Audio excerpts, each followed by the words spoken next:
Welcome to Awesome Movie Year, the podcast where we take a look back at an awesome year for movies, which is every year. My name is Josh Bell, film critic and writer, and I am joined by my co-host. I'm Jason Harris, filmmaker, comedian. And Josh, you feel like warm apple pie. I don't want to know in what way you're feeling me, that would be relevant. So I'm surprised I was even able to feel anything. Dave's all the way in there already. Okay, we're off to a great start here. The type of humor that plays perfectly with this film. That is exactly what I was going to say. That is so true. So we are here at a special bonus episode for our whole season of special bonus episodes. We had been taking a look back for our 10th season at all of the years that we previously covered. And we closed, as we always do, with an audience choice poll asking you, our listeners, which of those years you wanted to hear about one more time. And we actually had a tie. And so we talked about a movie from 1994 in our season finale, but we figured for a bonus episode, we would take the other year that you guys voted for, which was 1999, and talk about a movie from that year. And just to make things even crazier, we decided to pick a movie from our previous audience choice poll, which was the Tournament of Teen Movies from 1999. We ended up with Election as the winner of that, but the runner-up there was American Pie. So such a complex process to arrive here at talking about American Pie. Bonuses on bonuses on bonuses. And now you know why Jim prematurely ejaculated twice in the film. Because he was just so excited about bonus episodes of Awesome Movie Year. And of course, if you are listening to this on our Patreon, which is where it's going to be for a while, thank you very much to the small but dedicated group of people who are there. That comes out before, so it's another bonus for those people. A premature ejaculation of the episode to Patreon. So thank you for that. So much vulgar humor coming up here. Yeah, so American Pie from 1999, it was a huge hit. And I'm sure a lot of our listeners had seen it. One of the reasons why it got so many votes in our teen tournament. It grossed $235.5 million on its budget of just $11 million, which is a really, is an amazing, return on investment, and a smaller budget than I would have expected. But I guess in part because now we know all of these actors. You watch this movie and you think, look at all these people in it, but none of them were really well known at the time. So it was a massive, massive success. It was nominated for 4 MTV Movie Awards and 5 Teen Choice Awards, which of course is the exact kind of award that you would expect for a movie like this. I did appreciate one of the Teen Choice Awards it was nominated for was Choice Sleazebag for Seann William Scott as Stifler, because of course that is an award category on the Teen Choice Awards. You see what a simpler time it was in some ways, Josh. You could be a sleazebag and people could like you for it. And they could nominate you for an award, even though it didn't win. It didn't win any of those awards. He was really nominated for. If you look at the thing, like he's way less of a sleazebag than some of the other people in there. In the category or in this movie? In the film. Oh, yeah, I suppose so. I mean, he's kind of a dick, but really he's the victim of one of the most horrific, like, sexual assaults in this film, to be fair. So, yeah. Wait a second. You're talking about the beer situation? Yeah. You think that was a sexual assault? You think that Kevin left it in there on purpose? Yeah, he clearly indicates that he did. Maybe I just like to think of this as more innocent than you. I feel like that moment, I have forgotten about that moment. You know, we'll talk about later, I'm sure. And we always talk about the non-consensual broadcasting of Nadia, the character played by Shannon Elizabeth, over the internet as this violation, which it is. But I had forgotten about the moment where Kevin, played by Thomas Ian Nicholas, jizzes into a cup of beer and then leaves it there for Stifler. Yeah, I guess you're right. But I thought he just jizzed into the beer because he needed to be clean with his well, I think he did. I think he did it first. But then when he realized it was there, he definitely didn't say anything because he knew Stifler was going to drink it. And there's a lot of shades. Yeah, to I really this didn't. situation. I really didn't even Yeah. pick up on that. You know. I mean, So- I thought as I was watching the scene, oh, this is an accidental thing, and like just what you were saying, and it's going to be funny because it's an accident. But the way he says that to Stifler afterwards, clearly indicated that at some point there's a moment where he realizes I could say something, but I'm not going to. And I took it like, hey, I didn't mean to, and this happened. So now let's all joke about it because we're all bros. Yeah, but they're all bro, but they're not really bros with Stifler. That's the whole dynamic here, is that they're kind of frenemies with Stifler, right? Nah, I disagree again, man. Of course they're big time bros. It's just like there's an asshole bro in every group of bros. Well, that's terrible and shouldn't happen, first of all. And I don't want to be in that group of bros. You're not in any group of bros, Josh. Oh man, okay. So now you're just ostracizing me from potential I'm just bro saying. groups. I'm just saying, Josh. Have you ever been like, yo, this is my group of bros? I mean, literally, did anyone ever say that in like the history of the world? I've said Josh, which was your beverage of choice to ejaculate into back in high school? I don't know how to answer that question. So let's just move on from this. I see you as an Ovaltine man. Okay, that's a choice. That's a choice right there. Stifler probably wouldn't drink some Ovaltine, so maybe he'd be safe if that happened. See, you could be in this bro group now. I don't want to. The Stifler is a terrible person, and I don't want to be. He's not a terrible person. He is a terrible person. Why is he a terrible person? Maybe he's not as terrible as you say, as needing to be nominated for a sleazebag award, but he's just a dick. He insults people constantly. If for nothing else than the fact that he puts a laxative in Finch's coffee to force him to have intestinal distress at school, that's terrible. No one should do that. No, Josh, he's a dick, sure, but he makes fun of everyone. He's a fun-loving dick. Like, that's just who he is. I make fun of you, you make fun of me. No, look, if you put a laxative in my coffee, we would no longer be friends. Well, that's why you're not in the pro group. No, I'm just kidding. But Josh, it's not like he did that for no reason. He did that because Finch was out there saying other stuff about him, so he was getting revenge for it. Well, okay. I feel like that was a potentially disproportionate revenge, but you're right. Finch is also terrible.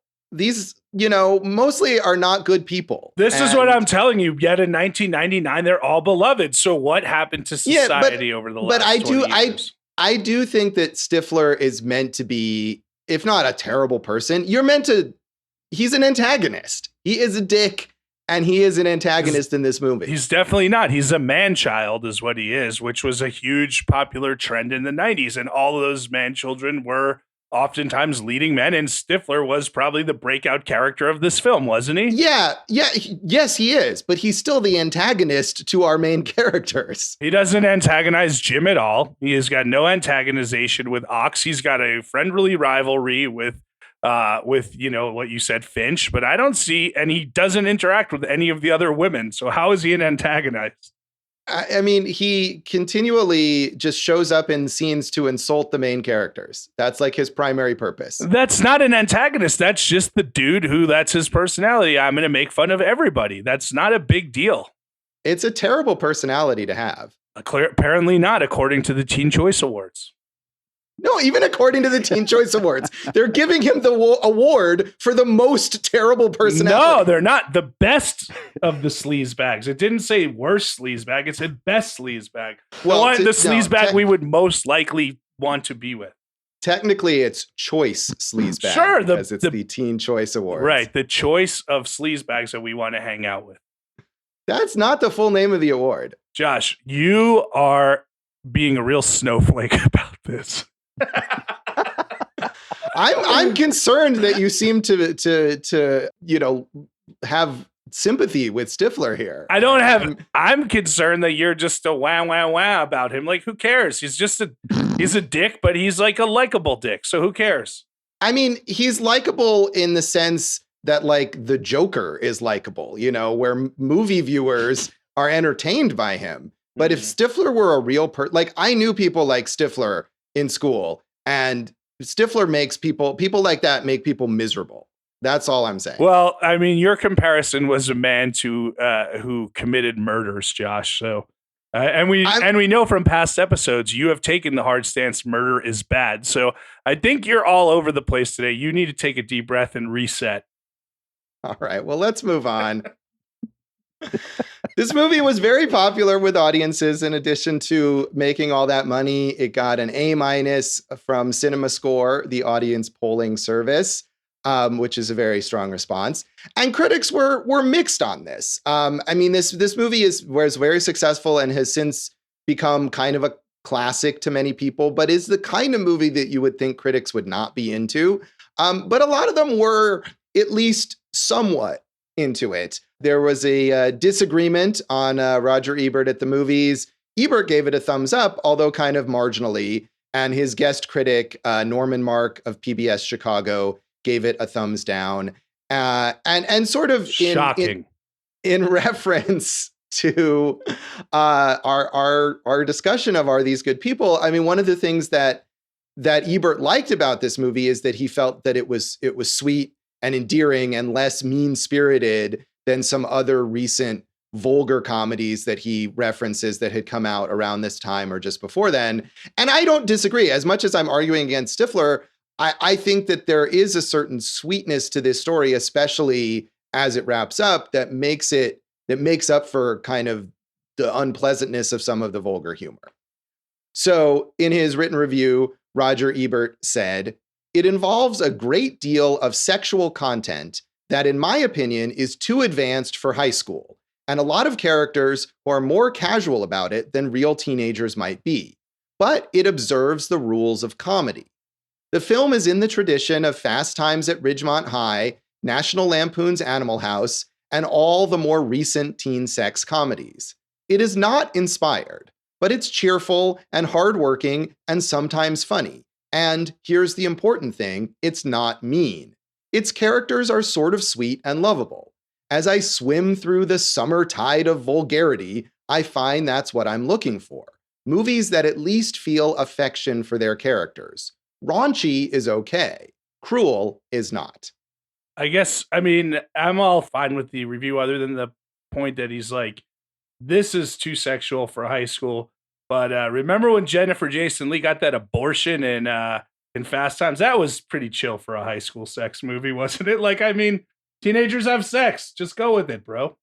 Right. I think his point, and he may mention this elsewhere in his review, or he might have said it on the show, is that more realistic teenagers would be more apprehensive about sex or would have more varied, less enjoyable experiences, much like Jennifer Jason Leigh in Fast Times at Ridgemont High.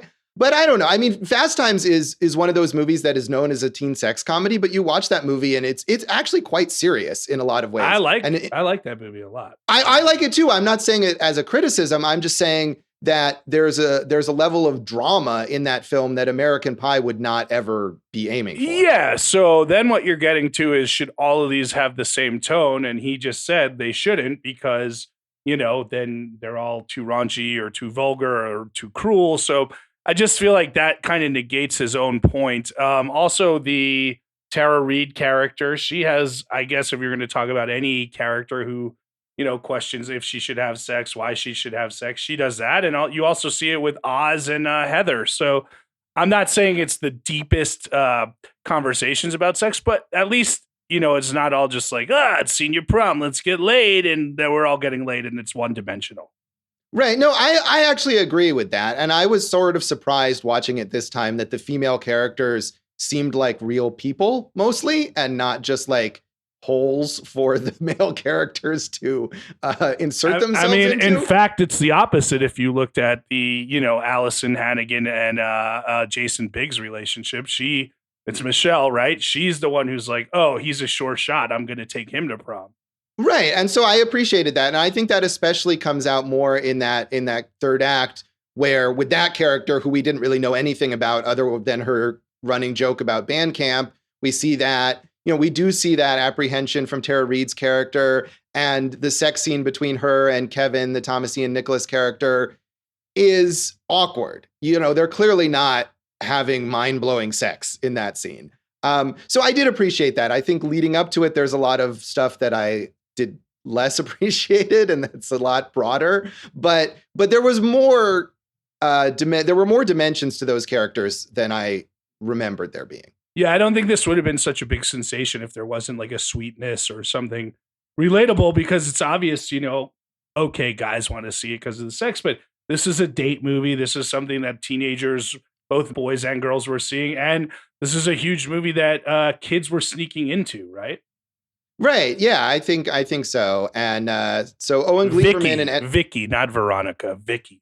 Tara Reid's character. That's Tara Reid's character. Yes, Vicky.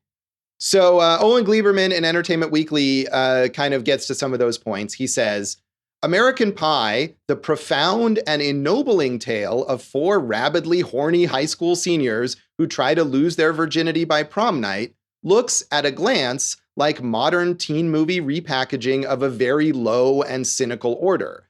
That is, it appears to be a revival of the drooling slapstick raunchiness of Porky's. Like most good teen comedies that never quite transcend their B-movie roots, American Pie is a lively, disposable hybrid of the sincere and the synthetic. It reflects a major shift in contemporary teen culture that the girls in American Pie are as hip to sex as the boys. Sexually speaking, playing catch-up is what being a teenager is all about, and movies like American Pie are, by now, an essential part of the ritual. Yeah, it's interesting because Porky's, I know Adam Herz, the writer, referenced Porky's a lot when he was writing this. And, Bachelor Party was another one. I felt like when we covered 16 Candles, there was a lot of that you could see in here too. So I like reading film history books, and one of them I read was The Ultimate History of the 80s Teen Sex Comedy. And there's, Porky's another huge success, right, on a small budget, and it's just about dudes trying to have fun in high school and get laid. And I think, the difference here is the females are definitely more progressive than them. I haven't seen Porky's, actually, and I have a feeling I would probably hate it. Maybe we should watch it. Maybe I'm wrong. Maybe the ladies want to get down all the time, too. Have you seen it? Yeah, but I don't really remember it. I shut it off after 10 minutes and I was ashamed of myself. No, I'm just kidding. And I haven't seen Bachelor Party either. So I haven't seen that in forever. But yeah, Tom Hanks back in his wild 80s. Right. Yeah, exactly. So maybe we'll have to check those out. So Kirk Honeycutt in The Hollywood Reporter was less enthused, but again, still has to give it some kind of a bit of credit. He says, neophyte filmmaker brothers Chris and Paul Weitz, the producer and director, respectively, occasionally try on the Farrelly brothers' mantle of gross-out humor. But either you have the imagination for this kind of physical comedy, or you don't. The Weitz brothers don't. As a result, American Pie plays like a pale imitation of movies such as Dumb and Dumber and Porky's, which in their peculiar way were classics of testosterone comedy. Clichés abound in every plotline, but interestingly, the payoffs are genuinely funny in 2 instances and somewhat poignant in the other 2. This film saves its best moments for last.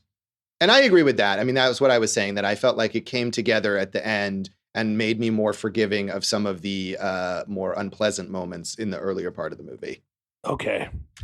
All right. I thought it out. I'm just going to lay off on this one, Josh, because I want us to remain friends.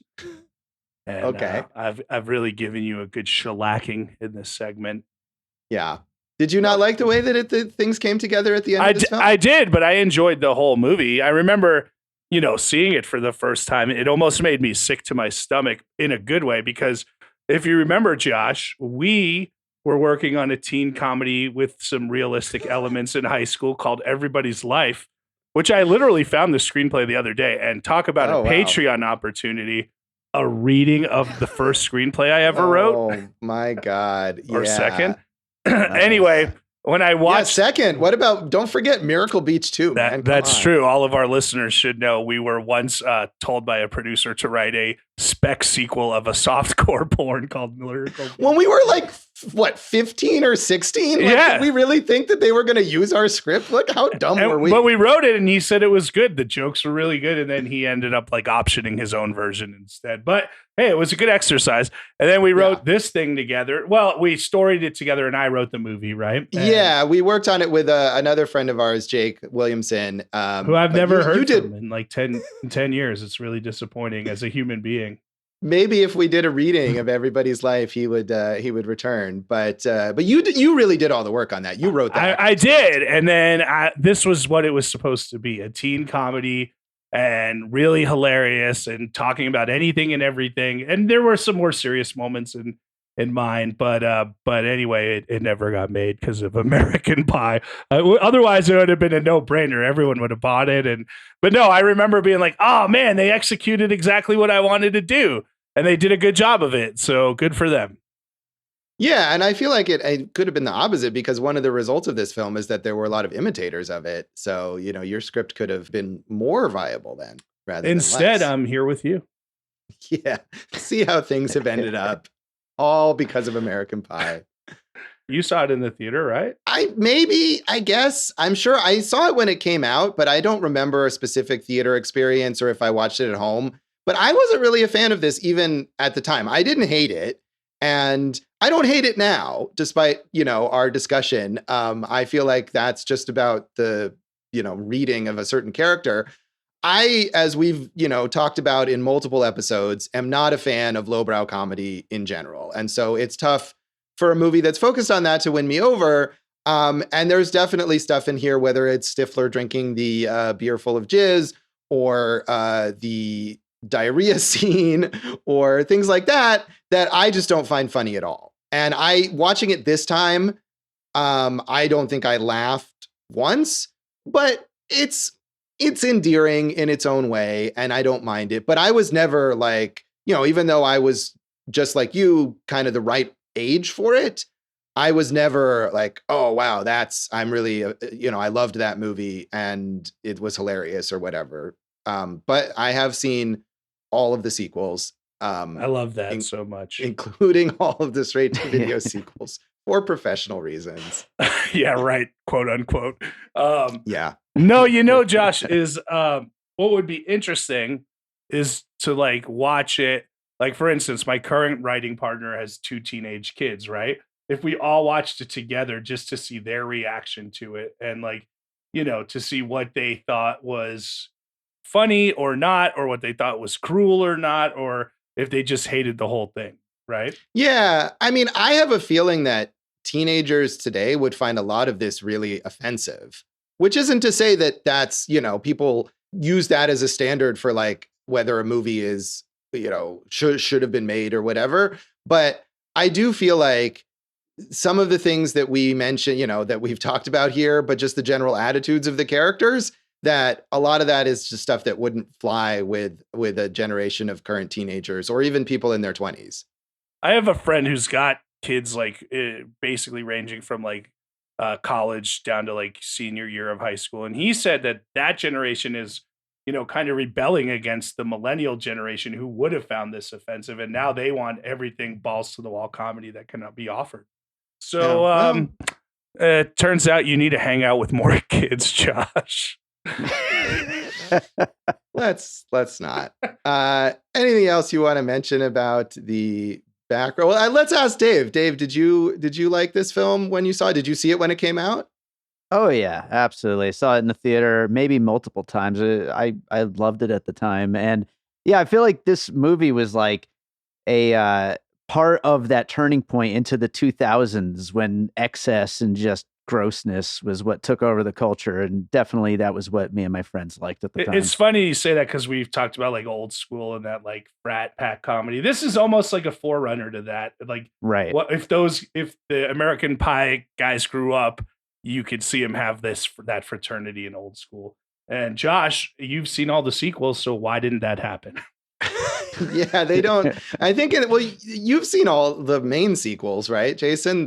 With this actual cast in them. Yeah, I've seen part 2, which is the Bandcamp, and not the American Pie Presents Bandcamp, which my old collaborator JB Rogers directed. And I think American Pie 2 is really good, actually. I think that might be the best of the bunch. It's really funny.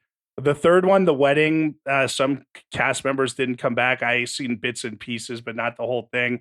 And then Reunion, I liked the part 4. I thought that was another sweet take on mixing the, crude humor with the, the heart of the thing. Yeah, and I actually felt that way too, or at least I did at the time that it came out because I was looking up my review of it. But I'm just saying, why they didn't start their own fraternity, because they were doing all that other stuff instead. Yeah, they had stuff to do. Yeah, they did.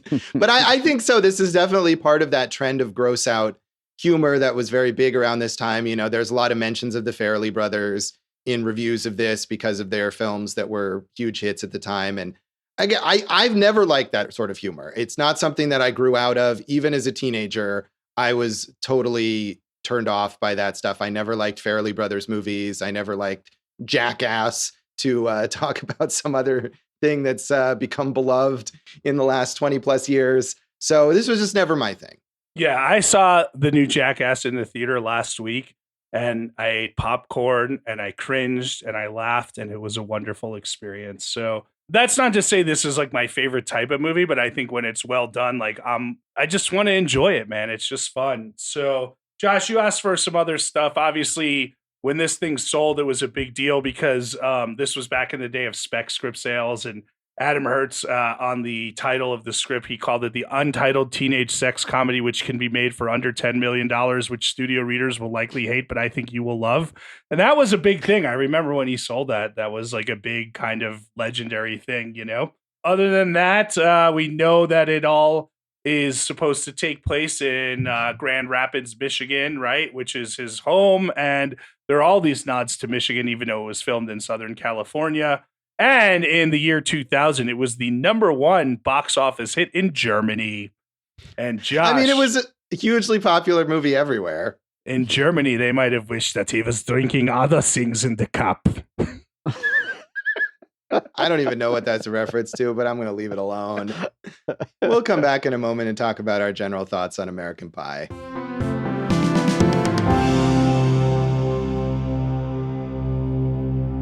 Welcome back to Awesome Movie Year. In this special bonus episode to our special bonus season, we're talking about American Pie from 1999, our audience choice almost pick in 2 ways. So I guess a lot of our listeners like this movie, and so I should not spend my whole time denouncing it, but I don't feel that way. As I was saying, I think this is a pleasant enough movie. I like the sweetness of it that it ultimately gets around to, and that these characters in their quest to have sex do largely care, or at least come to care, about the women that they're having sex with, and that those women actively and consensually participate in these sexual activities for the most part, aside from poor Nadia, who does not seem traumatized ultimately by her experience of being broadcast non-consensually over the internet. But that's definitely a moment. Certainly one that people talk about the most in relation to this film as something that's reads poorly now. But I think overall, those 4 main characters, maybe Finch not quite as much, come off as, likable, nice, well-intentioned guys. And that to me goes a long way toward excusing some of the more vulgar moments. Whatever, nerd. Thank you, Jason. So, hey, the thing is, look, a few things. The Nadia thing obviously gets talked about, but in the same way that like the panty raid would get talked about in Revenge of the Nerds, or when, John Belushi, is peeping on the woman in Animal House. Different generations, different things. Obviously, it was okay to do for whatever reason.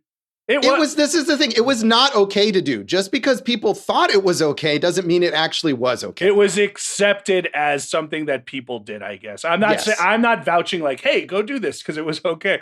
But, even Chris Weitz said in retrospect, that's pretty bad. I don't think it would seem as innocent now as it did back then. But this whole broadcasting thing, like, it wasn't just a quick scene. That's a huge sequence, right? It is very long, and longer than I anticipated that it would be. And of course, it is then used as a way to kind of give Jim some comeuppance there. He plans to broadcast Nadia, and then he ends up humiliating himself in the broadcast. And I mean, I can almost see like a slight acknowledgement of how bad that is when, he goes there and is performing a striptease for her. And he knows that it's being broadcast on the internet, and he attempts to kind of cover that. He throws his shirt to cover the camera. So you can tell in that moment, he knows being broadcast on the internet while you're naked is not something that you want to happen. And so you could almost see that as an acknowledgement of like, yeah, this was wrong, but maybe I'm stretching it. I think you're stretching it in the same way that like those other ones that I referenced, right? Like they'd be like, hey, was this the right thing to do? Maybe not, but was it in their minds harmful? No. Right. So that's all I'm saying about that. Also, like one thing with the guys is like they get their comeuppance a lot of the time, right? Like that gym sequence, right? Like he prematurely ejaculates twice and like the whole school sees it, including high school mates, Blink 182, Yes. And more importantly, Blink 182's pet monkey. Yes. Right. Yeah. So, and of course, Travis Barker was credited as Scott Raynor, which he couldn't have been happy about, the original drummer of Blink 182. But I mean, okay, fine. We've talked about that. We know it doesn't age well. That's a discussion we definitely had to have, and I think has been talked about in this film over time. I think some of the good things are these guys really do feel like friends. They feel like different people. They're not four of the same people, right? And like we said, the women are, in the most part, in the power positions in this movie. None of them, other than the Nadia character, is put in a bad position, I would say. That's true. And the male characters generally respect them. You know, it's Kevin's whole story arc is his effort to sort of prove himself to Vicky, Tara Reid's character, to show her that he's worthy of her. And in a way, that's also Oz's storyline, Chris Klein's storyline with Mena Suvari's character, Heather, to prove to her that he's genuine about his feelings for her and about his interest in being in the choir, when of course he's not really at first. He joins it because he thinks, oh, this is an easy way for him to meet chicks, but he comes around to really being genuinely interested and excited about this. So I do appreciate that. And of course, as you were mentioning before, Michelle, the Allison Hannigan character, who's not really much of a character, but she really, emerges with that sexually aggressive side in the end of the film, which is a funny bit, but also is another way to give agency to the female characters. So yeah, that's great. Stifler's mom is more of just a joke where, Finch goes after her, but he's not taking advantage of her. If anything, she's taking advantage of him. It's one of the many homages on film to The Graduate, which we've covered before. Some funny quotes that I've read here, Josh. I reread the chapter on Best Movie Year Ever that we talked about in the 99 scene. And here was one of my favorites. Shannon Elizabeth, who we mentioned for her work in Love Actually, said when she knew she was going to have to play Russian, this character, she said, she's Czechoslovakian. When she knew she was going to have to play Czechoslovakian. Okay, Josh, thank you. She said, my boyfriend at the time said, remember in acting class last week when you did that French accent? That was fine. Do that. I realized I wasn't doing a French accent at all. That was her quote on developing the character. Well, good that she has that self-awareness. And yeah, I mean, obviously, like your mistake there, thinking that she's Russian versus Czechoslovakian, is legit because the movie doesn't care. The movie isn't interested in like her ethnic origins or whatever. All she has to be is vaguely foreign. Hot foreign chick. That's right. She could do any accent. Yes, she could have done a British accent probably, and no one would have cared. Well, as long as she didn't do the Southern accent we heard in Love Actually. Maybe accents not Shannon Elizabeth's strength as an actor. Yeah. Okay. Seann William Scott on playing Stifler. I've looked 45 years old since I was in 7th grade, but I had nothing to lose. I made Stifler like Hannibal Lecter. You're not really supposed to love him, but you do. Literally the argument we had in the first section. Right. And to me, Hannibal Lecter is the perfect comparison for what I was talking about. So Seann William Scott backing me up there. Josh, can I just tell you, Hannibal Lecter had a TV show, had sequels named after him, So. Right. And that's what I'm saying, but is still a villain. He's a villain that people find entertaining to watch. I don't think he's a villain at all. Anyway, I'll give you two more. Jason coming out opposed to my anti-murder stance in favor of Hannibal Lecter, notorious serial killer. I'll take it. Okay. Because at least he eats his victims. And if you're going to go, you might as wait a second. That's not a good argument. So. Not at all. Hey, Josh, here's two things that you might like. Okay. Obviously, the pie fucking scene, which Jason Biggs said, I knew it was funny. And the only way this scene was going to work was if I was wholly committed to fucking the absolute shit out of it. I mean, he is committed, and he's not the only one. You know, all of these actors, if they're placed in these horrible, compromising situations, in these vulgar set pieces, they're all committed to it. They're doing all they can to act in those scenes, and I appreciate that. I mean, this is a movie full of relative unknown actors, and they all give it their full effort. Yeah, and I think the Weitz brothers deserve some credit for finding that correct tone of broad comedy and sweetness, when we talk about that scene, obviously the pie fucking doesn't work unless Eugene Levy's there with, the hilarious reactions.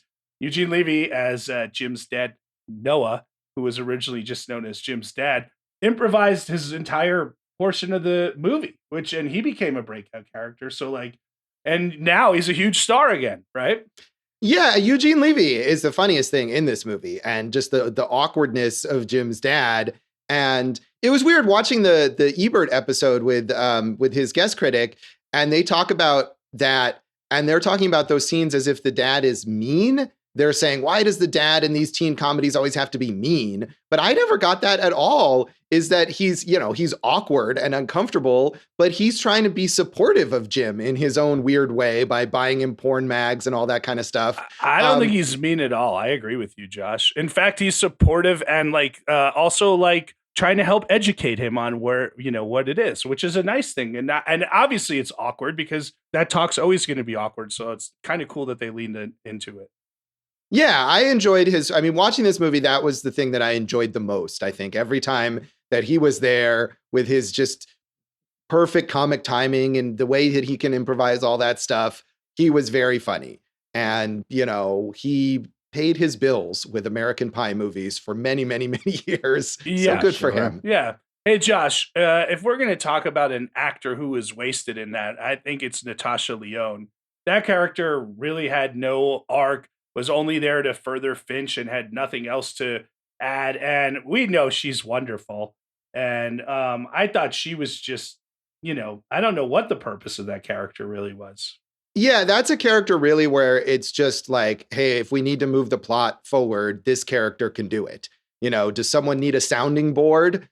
She talks to Vicky, to Tara Reid a lot, giving her advice. And yeah, she helps Finch in his efforts to spread positive rumors about himself. And there's so many scenes where it's just like she talks to one of the characters and explains what's happening or tells them what they should do in the next scene. And that's really all that she has going for her. And I think in one of the sequels, they gave her a little more to do, or at least some sort of internal life. But yeah, you're right. I mean, Natasha Lyonne is great now. And even then, I don't know, when did Slums of Beverly Hills come out, if it was right around this time? Yeah, it was before this. I was actually going to ask you how many of these actors you had been aware of before this movie. And I was aware of her because of Slums of Beverly Hills. Yeah, I had not. I mean, I've seen Slums of Beverly Hills now, and which is great. But I had not seen it at the time. So I probably was not familiar with her. And I don't know if I would have been familiar with any of these people. Even Eugene Levy at that time, I probably was not really familiar with.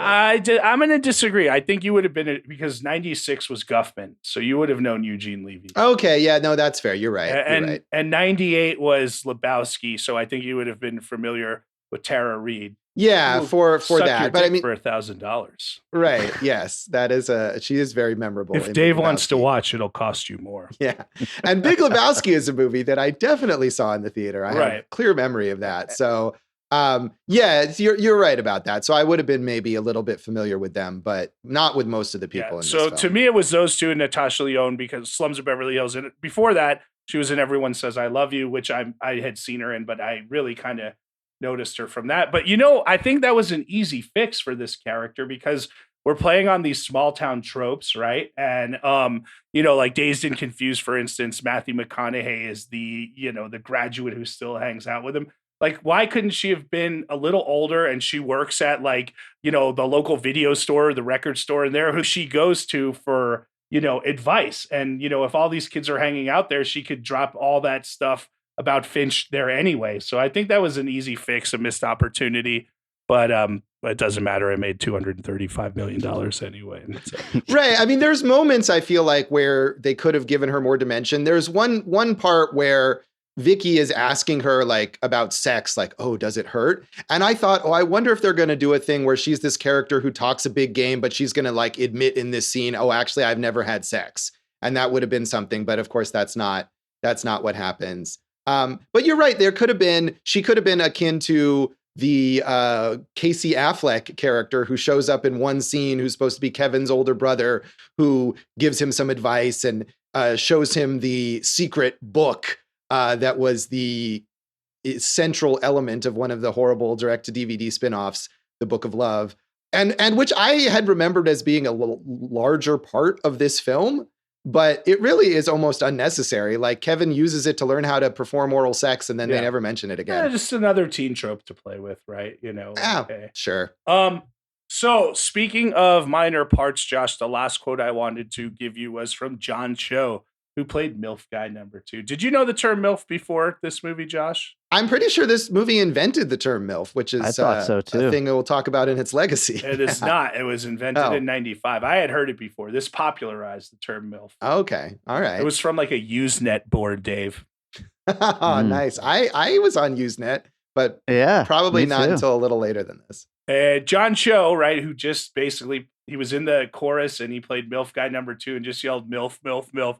He said, and this is kind of cool, I think. It meant something in the way that people perceived Asian Americans. You saw a guy with an Asian face being undeniably American, and people were saying, that guy's not foreign at all. I know him. So, we talked about the Long Duck Dong character in 16 Candles. This is just a dude, There's no need to specify anything about him except that he wants to have sex with the hot mom, right? So. Yeah. And I suppose one thing that does set this movie apart from a lot of those earlier teen comedies is that it's not racist. And I mean, being not racist is a pretty low bar to hit, but considering how racist some of those older movies are, it's actually kind of an achievement. Maybe we could have had a little more from an African-American character, Christina Milian or someone like that, but otherwise, It's not showcasing characters of color, but it's also not making them the butt of jokes because of their ethnicity. And so in that sense, it's an improvement over other films. So, I mean, this is kind of like that defining line, right? Of like everything that the teen comedies had built to and everywhere it was going afterwards. I feel like this is the one that defined that, right? Right in the line in the sand, so to speak. Yeah, I mean, it certainly set the tone for a lot of stuff that came afterwards.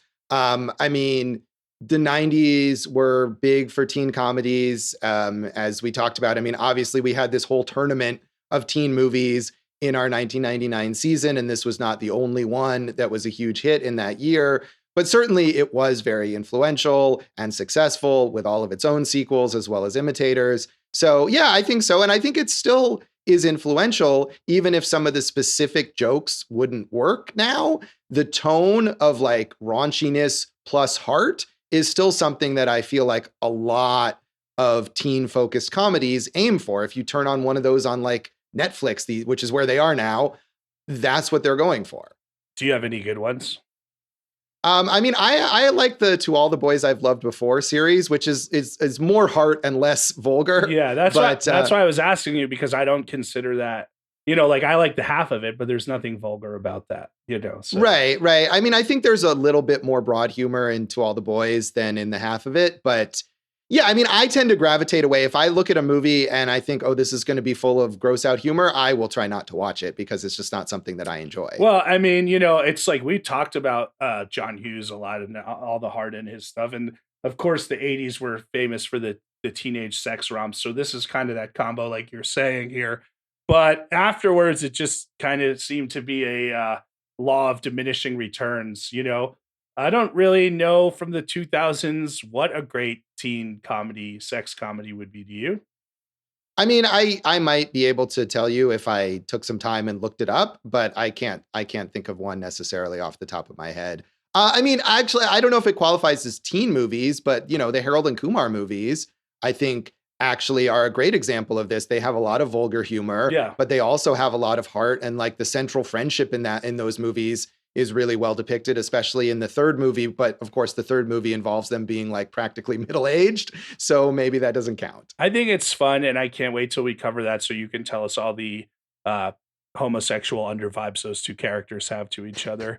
The other thing that I really like about this movie that pulls it off is that it is a full ensemble. We talked about the Natasha Lyonne character not really being realized, but everything else was, and that's tougher to do, to tell those full stories, have arcs with more cast members. And I thought they did a good job with that.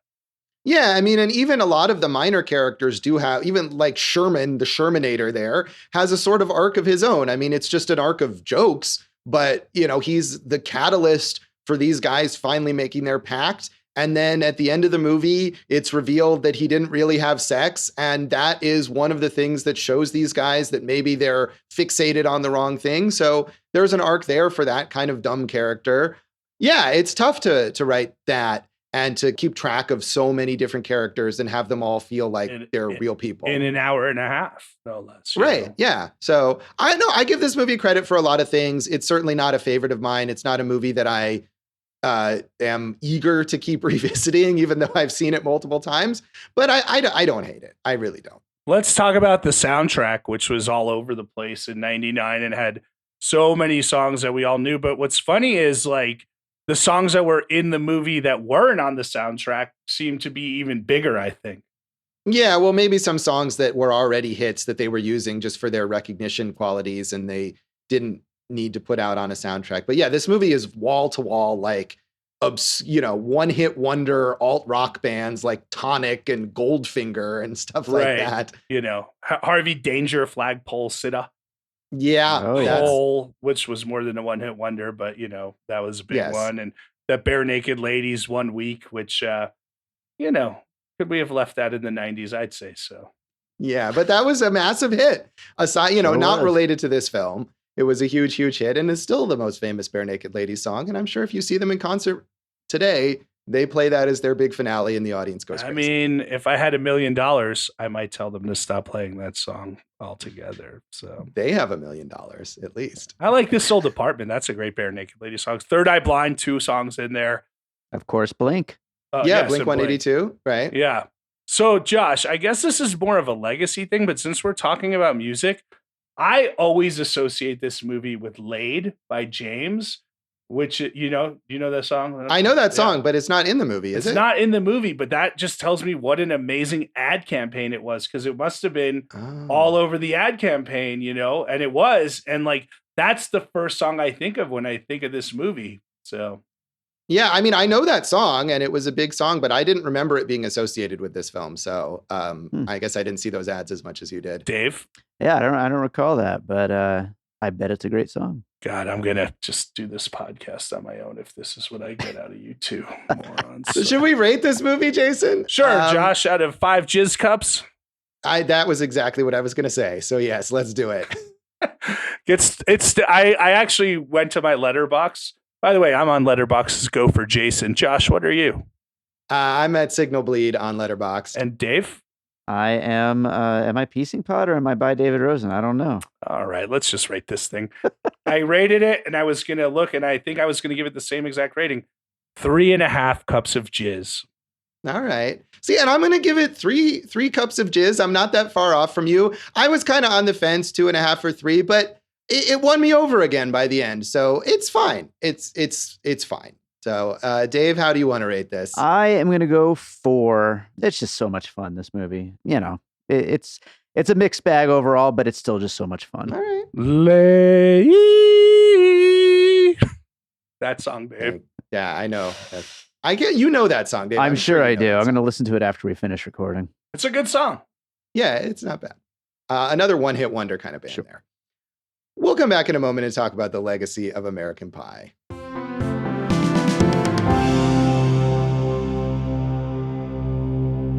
Welcome back to Awesome Movie Year.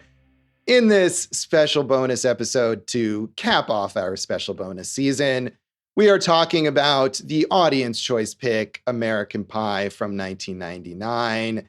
And I mean, we've talked a lot about elements of the legacy of this film. I mean, it's hugely influential as a teen comedy. I guess it popularized the term MILF. I had that down as one of the main things of the legacy was inventing that term, but I guess not. Do you know where it came from? A Usenet board, Jason? It was an internet thing that Adam Herz must have heard about.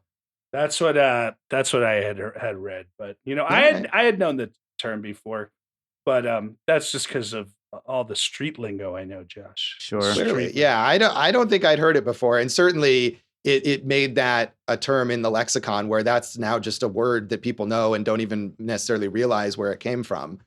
Of course, there were 3 direct sequels that we kind of briefly touched on: American Pie 2 in 2001, American Wedding in 2003, and then American Reunion in 2012. I haven't seen any of those since they first came out, but I did write a fairly positive review of American Reunion and remember thinking that it was, it captured more of the sweetness than maybe the previous sequels had. I liked the Bandcamp one, the 2. The American Pie 2 was good also. Yeah. I mean, I don't know how I would feel if I went back and watched those now. Of course, Adam Herz, as we said, who's the screenwriter here, he wrote American Pie 2 as well as American Wedding. And then was no longer the writer for American Reunion, which was written and directed by, what are their names? The guys who, right? Who created the Harold and Kumar series. Schlossberg and, whoever. Hurwitz, I think, maybe. The Cobra Kai guys. The Cobra Kai guys, yes. They wrote and directed that. Hertz really hasn't done anything since this. No. He's worked on American Pie, and he created, I was looking up, I had never heard of, but he was, in 2001, the creator of a sitcom that only lasted for 5 episodes called Go Fish, starring Kieran Culkin, that from the description on Wikipedia basically just sounds like American Pie, the sitcom. It's like a high school thing and for, a bunch of friends and their, efforts to have sex and, talk to girls and all this stuff. And it even features the actress who plays Jim's mom in American Pie, playing the mom of the main character. So really, he had, sort of one successful thing that he kept trying to do over and over Molly again. Cheeks? There you go, her. Yes, she is the mom in that sitcom as well. Not much of a career, although I would imagine that royalties and residuals and whatnot from American Pie probably can sustain that guy for the rest of his life. And anytime they make one of these American Pie spinoffs, they have to credit him, and I think he's going to get paid for that. Yeah, he's just owning all that. I think I had read that he does like a young writers program or something, like he's the head of that. But yeah, he's just making that American Pie money. He had that one other movie he wrote. Nope, he sure didn't. Yeah, I mean, that's really it. He's got a couple producer credits, but the guy just American Pied it for his entire career. A TV movie in 2019 called Best Intentions. Oh, okay. Maybe that was like a failed pilot or something like that. I'm sure he's still trying to get stuff going. And, in Hollywood, you can be a working writer and make money and not have anything ever produced. So maybe he's doing that. But in terms of his actual credits, it's American Pie all the way, really. It says he has 3 things in development. We'll see if any of those come out. But Josh, tell us about, and I'm so excited that you did this. You covered all the sequels, and that's exciting. So tell us about all those direct to DVD sequels. Yeah. So the most recent one, called American Pie Presents Girls Rules, came out in 2020. And so when that came out, I wrote something on that film and all of the previous ones. There are 5 total direct to DVD sequels. American Pie Presents, which started with American Pie Presents Bandcamp. And it started trying to have some continuity. In that one, Eugene Levy is in all of them except the most recent one, except the Girls Rules. And in every one of them, he's Jim's dad, but he's got like a different job. He just somehow shows up wherever the characters are. And he's like, I'm a camp counselor now. And there he is. So yeah, but in the Bandcamp one, in addition to him, it's got Sherman, the Shermanator. He's in it and somehow has now become the principal of the school, I believe. So, and the main character is meant to be Stifler's younger brother, who we see in this film is played by a different actor. but is this attempts to give it continuity. And then they kind of abandoned that after that first one. And there were a couple then that they all have a Stifler. It's like Stifler's brother, or then it's Stifler's cousin. And the Stifler family just keeps expanding with new characters in every film. So The Naked Mile and Beta House, those two are actually, there's like continuity between those two, and they have the same main character who's, I forget what his name is, but he's a Stifler, and his whole deal is like, he's a nice guy and he doesn't get laid. So like the whole Stifler family hates him because he's not like some sort of vulgar asshole. And I think Christopher McDonald plays his dad, who's like trying to uphold the Stifler legacy. You know, when he was a college student, he was busy, you know, sexually molesting people or whatever, and he wants his son to do it. So yeah, those two. And then the Book of Love, which I mentioned, where they bring back the idea of that book that's been updated by all of the high school students, and the characters in that one go on a quest for it, or some nonsense. I don't know. And then Girls Rules, which flips the script and has the main characters be the teenage girls who are trying to get laid. And of course, there is a Stifler. And by that point, they don't even bother explaining how the Stifler is related to the original Stifler. They just slap the name on one of the characters, like, oh, look, it's Stephanie Stifler. Sure, why not? And they're all bad. They're all bad. One of them, I was mentioning to Jason when we were talking about this earlier this week, features a character being anally raped by a moose. So you can kind of see. And as I said, I don't know if you can call it that, because I don't know if the moose understands consent or not. Certainly not a pleasant experience for the character who is subjected to that, who may be the Stifler of that movie. I can't remember. But yeah, they're all just horrendous. And again, if you think anything in the main American Pie movies is bad or is offensive or is just disgusting for the sake of being disgusting, the direct-to-DVD movies are on another level, especially The Naked Mile and Beta House are just some of the most horrifically misogynist films I have ever seen in my entire life. Like, it's awful. I haven't seen none of them, Josh.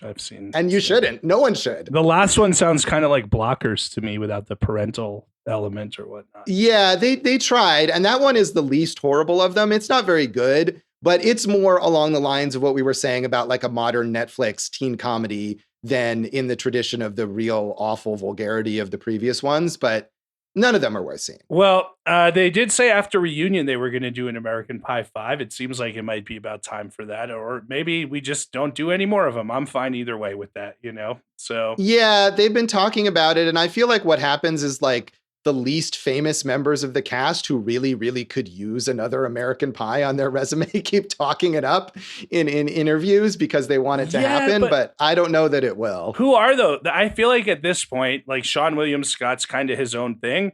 And the rest of them are almost, they all work if they want to, you know? Natasha Lyonne's great. We mentioned Russian Doll before, so she's kind of doing her thing. And but they're all working. They're all working if they want to be working, right? I mean, they're all working, but mostly in not very high profile capacities. I mean, I think that's one of the things is that this movie was positioned, especially because it was so successful, as like the launching pad for all these future superstars. And that didn't happen with any of them. Really. I don't think that's true. I mean, you know, they all had a lot of them. They all had a couple little things and then fell right off. And if you look at the current, you know, work of Mena Suvari or Chris Klein even, or Thomas Ian Nicholas or Eddie Kaye Thomas or Tara Reid, I mean, it's a lot of these little B movies that you've never heard of, or if they're lucky, they've got supporting roles on TV series. Eddie Kaye Thomas in particular has done well with that. He's done multiple TV shows. Yeah, and I mean, I'm sure they're fine, but would they love to be in a high profile movie for a franchise that's been beloved for 20 plus years? Of course they would. It's interesting to see like how many of them have all worked on other things together, like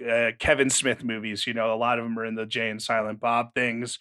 A lot of them are in music videos. Of course, Jason, big star of the Wheatus music video, Teenage Dirtbag. And he also played Benjamin Braddock in Broadway, I think. So, you know, they're all still working. Him and Allison Hannigan have both hosted game shows.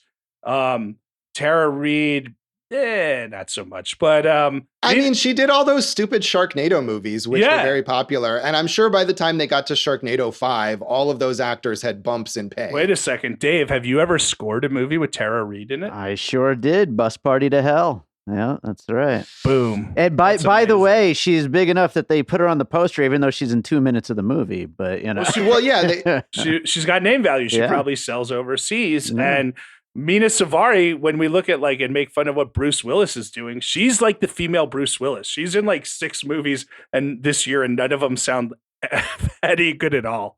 Right. But I think the difference is that you look at Bruce Willis and it's like he doesn't need to do that. But I think Mena Suvari is taking any role that she can get because she needs to make a living, which is fair. And I wouldn't criticize her for it. But I think the idea that like they don't need another American Pie, that's wrong. Well, yeah. Go ahead, Josh. Oh, I was just going to say, related to what Dave was saying, you know, Tara Reid is a regular in the films produced by local Las Vegas B-movie producers, Michael and Sunny Mahal. Mm-hmm. She is one of their go-to people for that name recognition.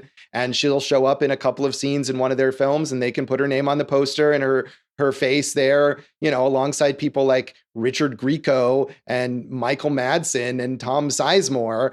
And you know, those aren't the people that you want your career to be compared to. They're working actors. Josh, you did an article on Thomas Ian Nichols, didn't you? I interviewed him fairly recently when he was starring in a really, really bad B movie that he, however, had also like produced and maybe co-written. And he does he's a musician. He lived here in Vegas for a while. He has a lot of family here and spent time here. He used to perform around town. He grew up here. Yeah, partially, I think. And he used to perform in local bars here and stuff like that. But he is one of those actors. When I talked to him in that interview, he is one of the people who had played up the possibility of American Pie 5. And he was saying how he had misconstrued it. He had talked to those Cobra Kai guys and thought that they had a green light to make another movie when they really just said that they had like an idea for another movie.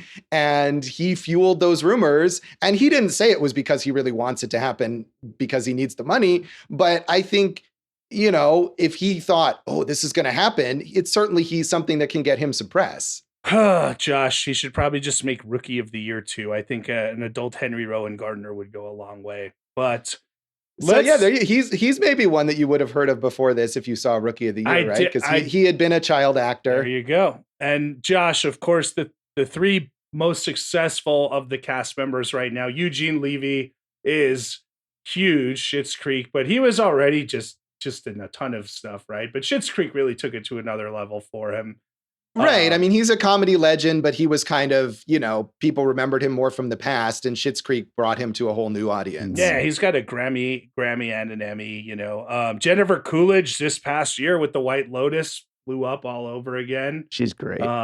And Josh, Seann William Scott has had a lot of success. I mean, I love Goon. I really recommend that movie. And, you know, Role Models. And I think his new show, Welcome to Flatch, is a remake of this British weird comedy called This Country that I enjoyed. Kind of a look at like an Office style comedy about a small town.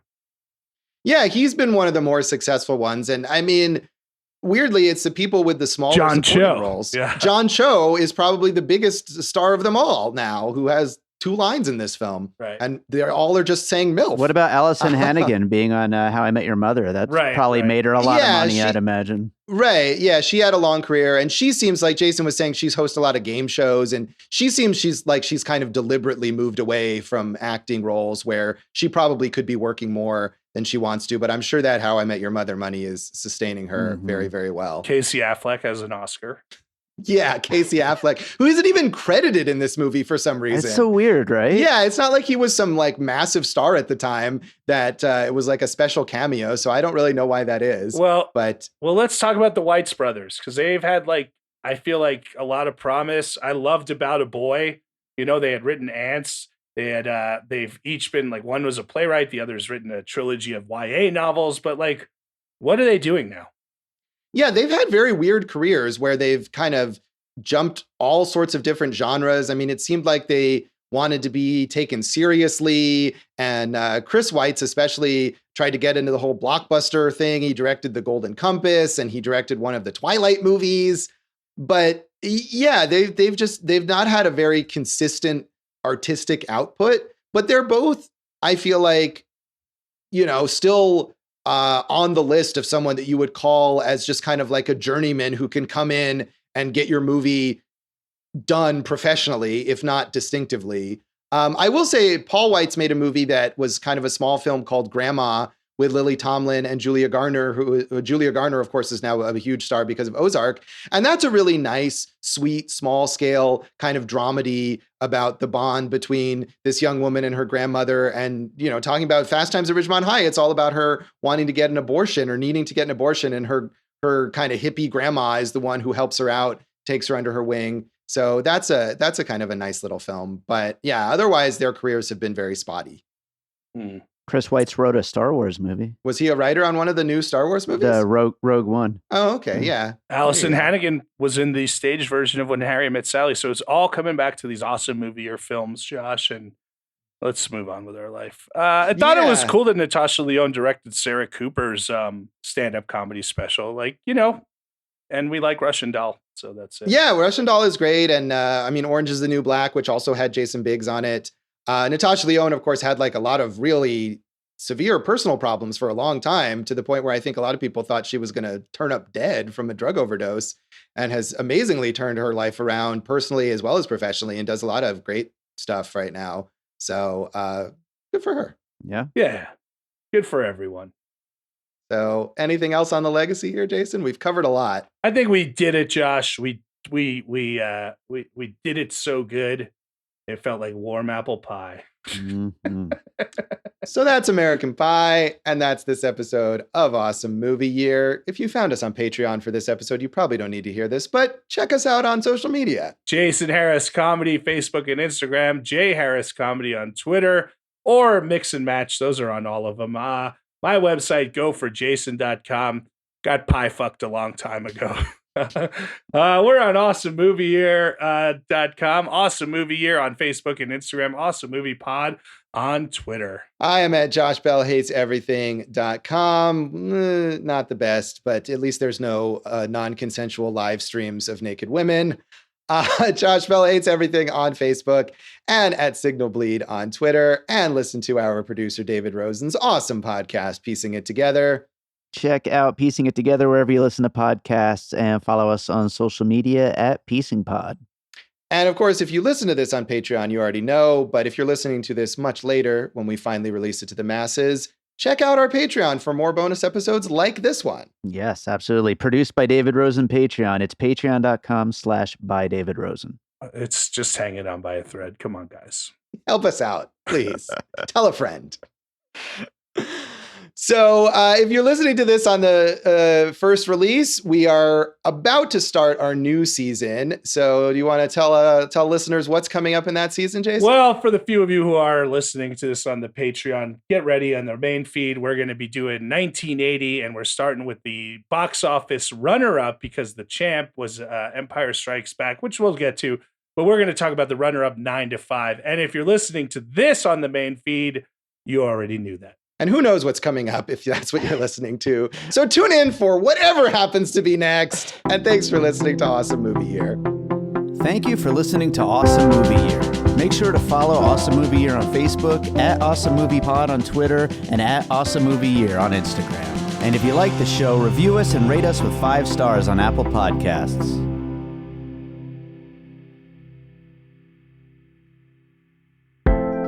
An All Points West production, produced by David Rosen in Las Vegas. In Germany, they might have wished that he was drinking other things in the cup. I don't even know what that's a reference to, but I'm going to leave it alone. We'll come back in a moment and talk about our general thoughts on American Pie. What are you trying to refer to there? Scheiße videos, Josh. Oh, God. Okay, well, just leave that all out, please. Dave, that could be your close for this one. Yeah, possibly. We'll see. I wasn't going to mention it, but you asked. Well, I literally was like, I don't understand. What I thought you were going to some Nazi place, like it was going to be a beer full of poison or something, but that's not my style, Josh. All right, well, good. Welcome back. And now I almost think you have to put it in. No, just leave. So people don't think I'm making Nazi jokes.